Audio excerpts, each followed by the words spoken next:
Okay, this is something that I don't think I've done in quite a while now. Another of those old movie film reviews or something, especially since I've been kind of I have been busy for the first half of the year. I've been trying to catch up on my anime reviews, but I've had a, but the past few months I had a chance to see two films now for the first time ever since I've moved to my new home here. And those are Transformers 1 and Wicked Part 1. So this is pretty much a double review here. So I'm going to give you my quick thoughts on both these films, a little summary and all that, and whether or not I'd recommend them. So firstly, Transformers 1.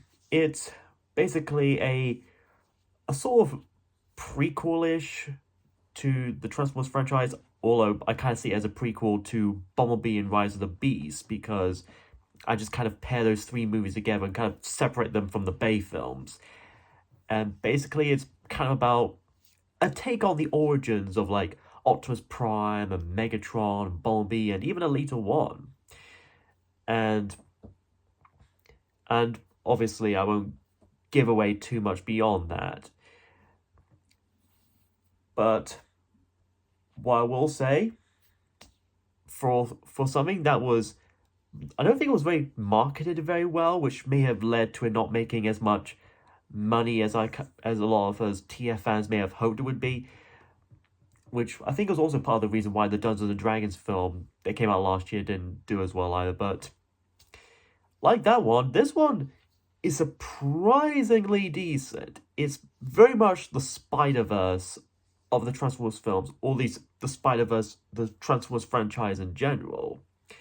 The animation itself is obviously very decent. It was done by Industrial Light and Magic, of course.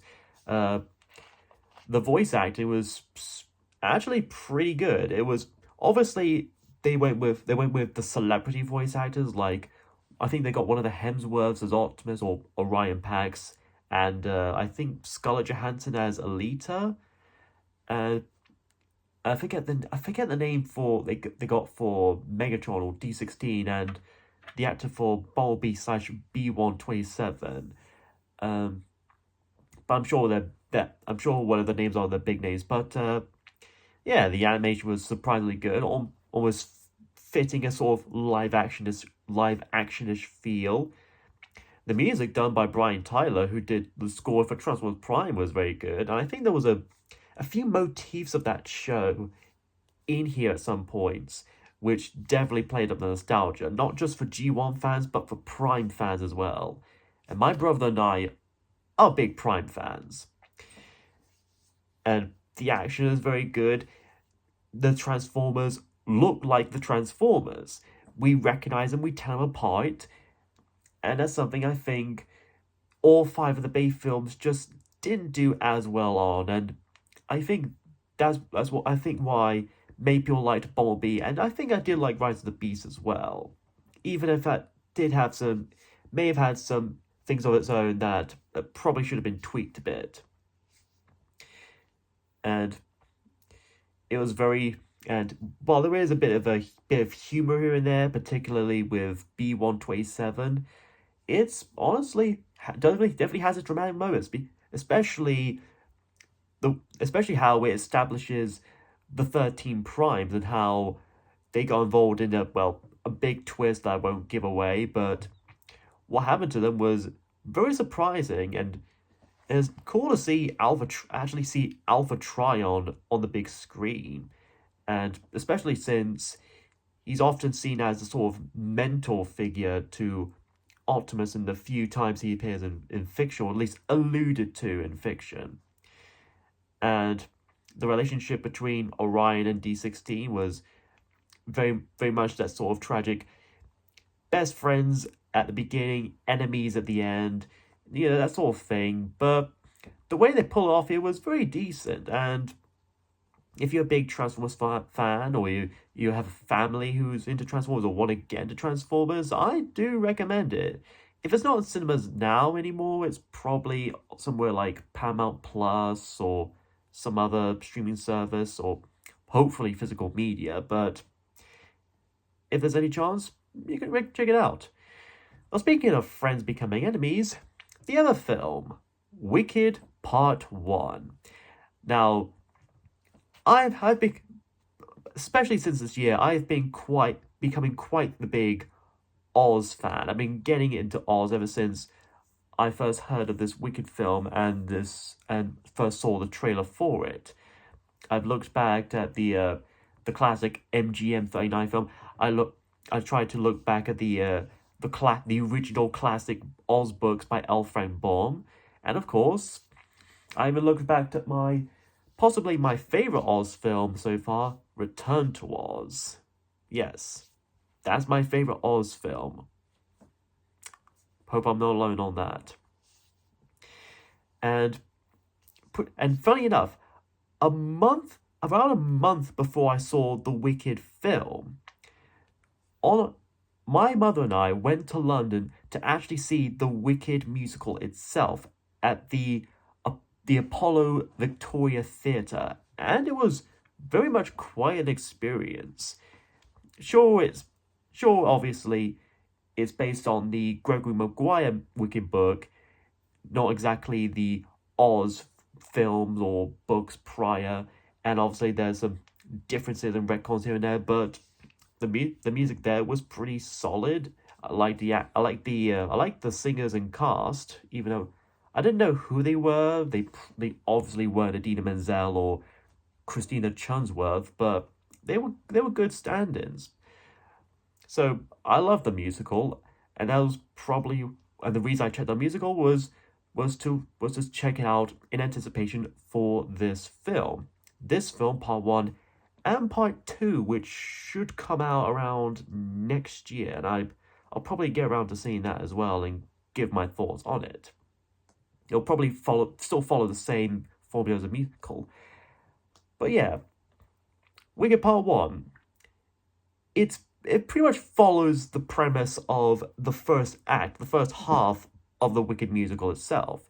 The Wicked Elphaba Thorpe, who will become the Wicked Witch of the West, is born with green skin. She goes to uni. She meets Glinda or Galinda, who will become the Good Witch of the South, and they're played respectively by Cynthia Erivo and Ariana Grande, and they both do the parts very surprisingly well.